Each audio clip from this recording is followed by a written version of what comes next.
Whether you're stuck in traffic, hitting the gym, or just winding down, we are here to spill the hottest tea from your favorite Bravo shows. From the wildest reunions to the quietest social media unfollows, we cover it all. So welcome back to Reality TV Podcast and Clips. Subscribe if you haven't yet. Let's get into it on 3, 2, 1. And for this deep dive, we've pulled together, a whole stack of recent reports, cast interviews, all of it. We're looking at the latest feuds, some surprising resolutions, and honestly, some shocking family news from across the Bravoverse. So the goal today is really just to give you the full status report, cut through all the noise and get to what's actually happening. Exactly. Who's up, who's down, and maybe most importantly, how they're all trying to control their own stories. Okay, let's jump in, and we have to start with Salt Lake City. The drama there is just, it's on another level. The post-finale interviews have been incredibly revealing, especially from Angie K on Watch What Happens Live. Oh, absolutely. And she immediately addressed the biggest question everyone had, which was about her marriage to Sean. The divorce rumors. Right. And she had this great little line to shut it all down. She confirmed they're still married. And then she said something like, I'm into franchise when it comes to business, but I'm into one fry when it comes to marriage. That's actually pretty clever. It's a solid way to put it. But she didn't just talk about her own life. She weighed in on, well, everything. Oh, yeah. Like the Bronwyn and Todd breakup. When she was asked if she was surprised, her answer was just zero. Saw it coming a mile away. Totally. Which tells you how much they actually see behind the scenes. But what's really interesting is the constant shifting of alliances. That's the real heart of RHOSLC, isn't it? For sure. And she was very careful about how she talked about Meredith Marks. Very careful. She said Meredith made questionable choices on that plane, which is putting it mildly. But she also said she wasn't personally, concerned by it. See, that's the split right there. She's not bothered by Meredith's actions, but then she sided with Bronwyn over Meredith in that whole lunch argument. Exactly. It feels like she's trying to stay neutral with the main group, but also kind of validate the newer cast members. Right. And speaking of cleaning things up, she tried to explain away that whole weird thing with Lisa Barlow's horse. The horse drama. Yeah. She said she wasn't actually digging for dirt. She claimed the info was, and this is a quote, just like texted to her. Her whole defense was that it's a small horse world in Salt Lake City. It just shows you how tangled up these social circles really are. It's such a specific kind of drama. But she did seem to show some real regret about one thing. Comparing Lisa Barlow to Jen Shaw. Yes. She said that was her only regret of the season. And you have to wonder, is that real growth or just good PR now that Jen is, gone and Lisa's back in everyone's good graces? That's always the question. But she did add some context. She said she felt better about Lisa after seeing her open up after that play, that she saw the old Lisa. Okay, that detail makes it feel a little more genuine. It's something specific. A rare moment of reconciliation, maybe? Yeah. But then you have a feud that's not personal. It's about intellectual property. The high body count hair saga. I can't believe this became a real thing. They were actually fighting over the trademark for merch. It is the ultimate example of monetizing a conflict. Angie confirmed she tried to trademark high body count hair by Angie K, but someone beat her to it. Brittany Bateman. Yep. And the craziest part is that Brittany filed the trademark under the name of a guy she was dating. Not even her own name. That's some next level thinking for a housewives feud. And what was Angie's reaction? Just good for Brittany. Yeah, surprisingly professional about it, which is, more than we can say for the reunion itself. Right.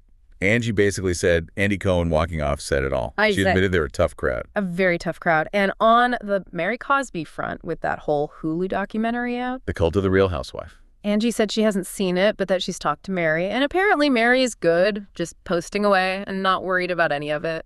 Which brings us to where everyone stands now. And it's just a total mess. Yeah. Heather Gay is still talking about how there's real love there. Which is fascinating. She says she can call on them because they understand my pain.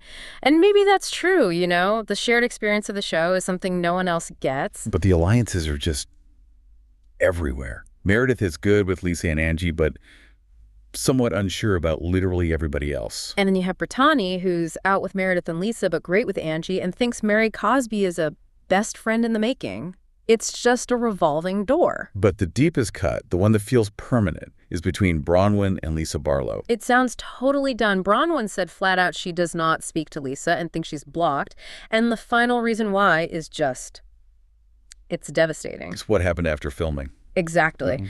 Bronwyn's father passed away unexpectedly in June, and Lisa never reached out. Not a text, not a call, nothing. Wow. And for Bronwyn, that silence just confirmed everything she felt after the season 5 reunion when Lisa said those awful things to her. I never knew you. I never cared about you. Yeah, that on-camera dismissal plus the off-camera coldness around a death, that seems to be an impossible bridge to rebuild. It just shows the immense personal cost of being in this world. It really does. And that's a perfect pivot, actually, to the cost of fame and lawsuits over at Vanderpump Rules. Well, here we go. Lala Kent and Ambry Childers, Randall Emmett's 2 most famous exes, have a podcast together. An unlikely affair. And Randall's reaction was swift and predictable. Oh, totally. Lala confirmed he sent her a legal letter about it. Of course he did. And her reaction. She seemed completely unbothered, said she found it very cute, and basically laughed it off. The podcast is clearly doing what it was designed to do. It's such a chess move, turning all that personal drama into a new business venture. But what I found interesting is that at the same time, she was getting nostalgic. Right. She admitted she misses filming with the old cast, specifically her dynamic with Tom Sandoval. Which he described as a toxic but enjoyable back-and-forth cat and mouse. It's a really honest admission. She loves the realness of filming with Katie, her best friend, but she also kind of misses that friction, that tension she had with Sandoval for the show. So you have a reality star openly saying that the toxic parts are what make for good TV. It makes you think about what we as an audience are really asking for. It's that negotiation of authenticity, right?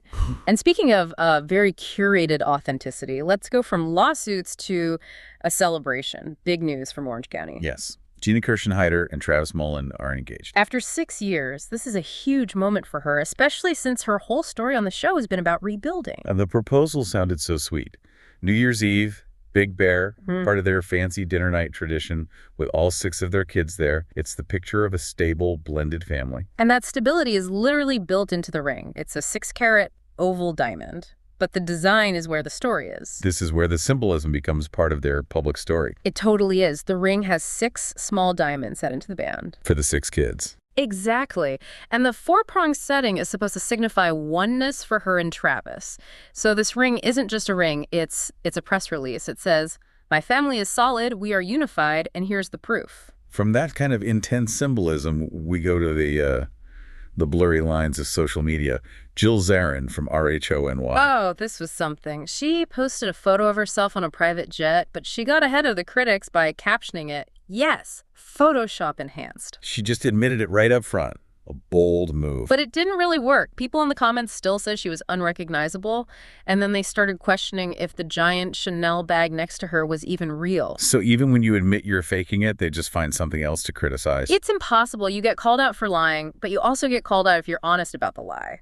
And that kind of scrutiny is exactly what fueled this huge celebrity mom group feud. Right. Ashley Tisdale wrote this whole essay saying her mom group was toxic and basically iced her out, like in high school. And the response was fast and not subtle. Hillary Duff's husband, Matthew Coma, just went off on his social media, calling Ashley self-obsessed and tone-deaf. And this is where it connects back to Bravo, because Crystal Kung Minkoff from Beverly Hills saw this and weighed in. Yeah, she pointed out the irony of her not being mentioned, since her own fallout with a group of friends was a massive storyline on her show. Her fallout with 14 friends. And her story gives it so much more depth. She explained the whole thing started with one friend who got mad that Crystal joined RHOBH. Because Crystal had told that friend not to do the show before. Right, because the friend's husband was against it, so the friend saw it as this huge betrayal, this hypocrisy. And it just spiraled from there. The loss of her friendships was directly tied to her choice to be on reality TV. And she described what happened after. I mean, it's just heartbreaking. She sent handwritten letters, flowers, to every single one of them trying to explain. I got no response. Zero response. Instead, they started a campaign of lies and negativity, basically telling the rest of their circle, if you talk to her, you're no longer friends with us. It's just a complete excommunication from her entire life over a TV show. The theme is just brutal. Success on camera can mean total disaster in your real life. And that brings us, finally, to the man at the center of all this chaos, Andy Cohen, who got into a very public feud with the former mayor of New York City, Eric Adams. This started with Andy's, let's call it a drunken rant, on CNN's New Year's Eve show. Right. He called Adam's term chaotic and horrible and then incorrectly said he'd been pardoned for something. And Adams hit back hard on X, suggesting Andy needed help for, supposed alcoholism. It got ugly fast, but Andy seems to be loving it. At a ceremony for a trash bin that was named after him, Which is amazing in itself. he was asked about the whole thing, and his response was perfect. He just said, "Where's the lie?" and then joked that he loves picking up the trash. He just leans right into it. And he even got ahead of comments about his appearance on that show, too. Yep. Posted on Threads that he'd had the smallest amount of Botox and had lost 20 pounds, and that his mom, Evelyn, loved it. The man is a master of controlling his own narrative. And that really is the thread connecting all of these stories, isn't it? It's all about narrative control, the spin. It's everywhere. From the symbolism baked into GINA's ring to prove her family is stable, to the trademark battle over a single insult, to Jill Zarin admitting to Photoshop before anyone can call her out. Or Andy Cohen turning a political feud into a joke about a trash can. Exactly. It's all information management. So when you're taking all of this in, what does it mean? Think about Lala admitting she enjoyed a toxic dynamic for the cameras, or Crystal sharing the gut-wrenching story of losing her friends because of her job. How much of what they share, even the really real stuff, is actually designed for us to consume? How do you separate what they need you to believe from the reality they're actually living? What does it take for you to feel like you're actually getting the real story? It's something to think about with every headline. Thank you for joining us for this deep dive. Go forth and enjoy the knowledge.